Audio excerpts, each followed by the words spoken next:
Zia cyber ফোর্সকে আন্তরিকভাবে মোবারকবাদ জানাই। তারা আন্তরিকভাবে আমাদেরকে সহযোগিতা করে যাচ্ছে।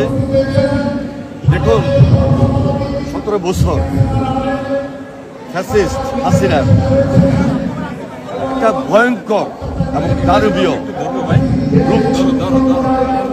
ফ্রাঙ্কেস্টাইন পদ্ধতিতে সে জাতিকে জিম্মি করেছে, ক্ষমতাটাকে দখল করেছে, অত্যাচার করেছে, নির্যাতন করেছে, গুম করেছে, খুন করেছে।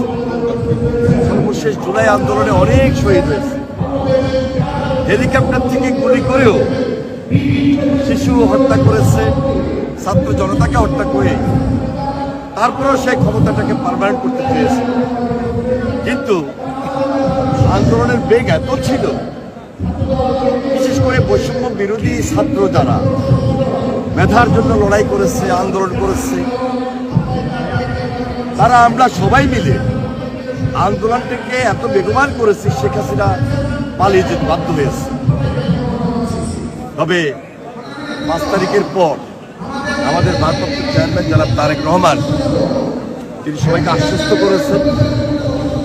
একটা নতুন সরকার গঠিত হয়েছে, প্রফেসর ডক্টর মোহাম্মদ ইউনূস, তিনি সম্মানিত ব্যক্তি, আমরা তাকে সহযোগিতা করছি। দীর্ঘদিন তার কাছে আমাদের প্রত্যাশার জায়গা থেকে দাবি এত বেশি, শেখ হাসিনার বিচার, ফ্যাসিস্টের বিচারটা খুব দৃশ্যমান হবে এবং খুব দ্রুত সময়ের মধ্যে হবে। কাজ চলছে, এখনো আমরা চাই এই 1 বছর সময় কিন্তু অনেক, বিচারটা খুব দৃশ্যমান হওয়া উচিত। এটা জনগণের একটা বিশাল সেন্টিমেন্ট। শেখ হাসিনার বিচার হবে না, এখন পর্যন্ত এটা মেনে নিতে পারছি না।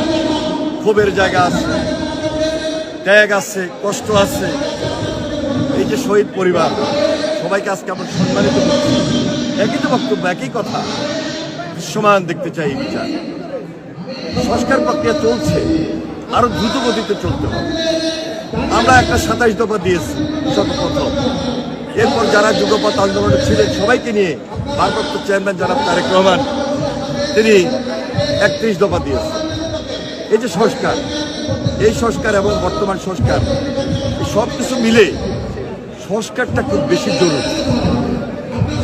তাহলে আমাদের যে টার্গেট দীর্ঘদিনের, একটা সুন্দর বাংলাদেশ গড়তে হবে, বাংলাদেশ নির্মাণ করতে হবে, নতুনভাবে মেরামত করতে হবে।